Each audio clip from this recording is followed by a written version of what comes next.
কালো জিরা কারা কারা দৈনিক খাও? হাত উঁচু করো তো। আচ্ছা, অনেকে কালো জিরা খায় না। শোনো, আমি তোমাকে সত্যি কথা বলি, কালো জিরা ব্রেইনের যে ইনফেকশন হয় না, ব্রেইনের খোসর মোসর, এইটা ধ্বংস করতে, এইটার বিরুদ্ধে ফাইট করতে সবচেয়ে ভালো একটা উপাদান হচ্ছে কালো জিরা। কি নাম বলো? তোমাকে বলছিলাম খেয়াল আছে, ব্রেইনের মধ্যে এক রকমের পানি আছে, এই পানিটা সবচেয়ে পছন্দ করে এরকম একটা উপাদান হচ্ছে মধু। কি উপাদান? বিভিন্ন জায়গায় যে ন্যাচারাল যে মধু পাওয়া যায়, সেই মধুটা প্রত্যেকদিন 1 চামচ 1.5 চামচ করে রেগুলার খাবা কালো জিরা দিয়া। দেখবা আল্লাহর রহমতে তোমার ব্রেইনটা এত পরিষ্কার থাকবে, এত সুন্দরভাবে চিন্তা করতে পারবে। ওই যে মুখতার আহমেদ স্যার বললো না যে ফটোগ্রাফিক মেমোরি, ছবি দেখলো, একটা পৃষ্ঠা মাথায় নিল, সাথে সাথে রিজার্ভ হয়ে গেল। আস্তে আস্তে আল্লাহর রহমতে সেই রকম মেমোরি আল্লাহ চাইলে তোমার হয়ে যাবে। বুঝতে পারছো? তাইলে বলো তো, প্রত্যেকদিন মধু খাবো কিনা? কালো জিরা প্রত্যেকদিন। যারা মেডিকেলে পরীক্ষা দিবে কয়টা বক্স পড়বে দৈনিক? যারা ঢাকা ইউনিভার্সিটিতে দিবে তারা? যারা 2টায় দিবে কয়টা? 6টা। 2টায় দিলে 6টা। আচ্ছা, হঠাৎ করে মেজাজটা গরম হয়ে যায়, মাথাটা একটু খোঁচর মোচর করে, আসে না এরকম অনেকের? ওই সময় একটা কাজ করবা, সেটা কি বলি?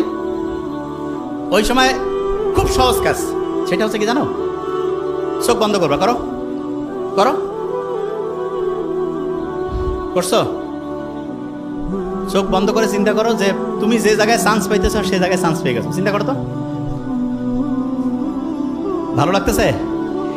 আচ্ছা, একটা জিনিস বলি, পরীক্ষার হলে অনেক সময় খেয়াল পড়ে না, তখন চোখ বন্ধ করলে পড়াটা মাথায় আসে না।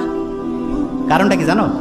চোখ হচ্ছে আমাদের প্রায় 80% সেন্স, মানে আমরা আমাদের ব্রেইনের যে খরচ 80% চোখ করে। কে করে? শোনো, একজনের চোখের দিকে তাকাইলে বোঝা যায় না সত্যি বলতেছে না মিথ্যা, এ ভালো চাচ্ছে না খারাপ, বোঝা যায় না? বলে না, চোখটা মানুষের মনের যে প্রতিচ্ছবি, সেটা চোখের মাধ্যমে প্রকাশিত হয়।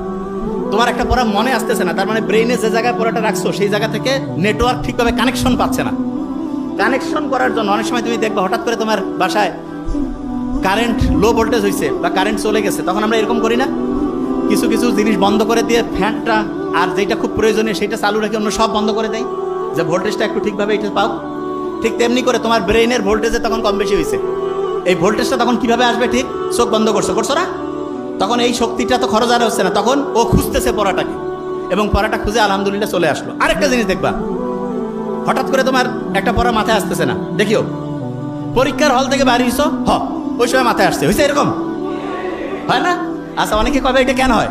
বলি একটা জিনিস, ব্রেইনের একটা অসাধারণ বৈশিষ্ট্য হচ্ছে, কোনো প্রেশার নিতে চায় না, প্রেশার নিতে চায় না। তার মানে তুমি পরীক্ষার হলে পরীক্ষা দিচ্ছ, তোমার একটা পড়া মাথায় আসতেছে না, ওই যে জায়গা থেকে বেরিয়েছিলাম, প্রথম কাজ হচ্ছে চোখ বন্ধ করা। কি করবা? বলো না কেন? চোখ বন্ধ করার পরে বুক ভরে শ্বাস নাও, এইরকম করে 3 থেকে 5 বার নিবা এবং ছাড়বা। ওই সময় ব্রেইনের যেই জায়গাটায় তথ্যটা রাখছিলা সেইটার সাথে নেটওয়ার্কিং ব্যবস্থাটা স্ট্রং হয়ে যাবে। দেখবা যে ইনশাল্লাহ মাথায় চলে আসছে। আর যদি না আসে তখন ওই প্রশ্নটা একটু রিজার্ভে রাখবা, রেখে ওই জায়গাটা ফাঁকা রেখে অন্য জায়গায় হচ্ছে পড়া শুরু করবা, অন্য জায়গায় লেখা শুরু করবা, এবং করার পরে হঠাৎ করে দেখবা চট করে মাথায় চলে আসছে, হয় না? হয়, তখন ওই জিনিসটা লিখবা। ক্লিয়ার? আচ্ছা,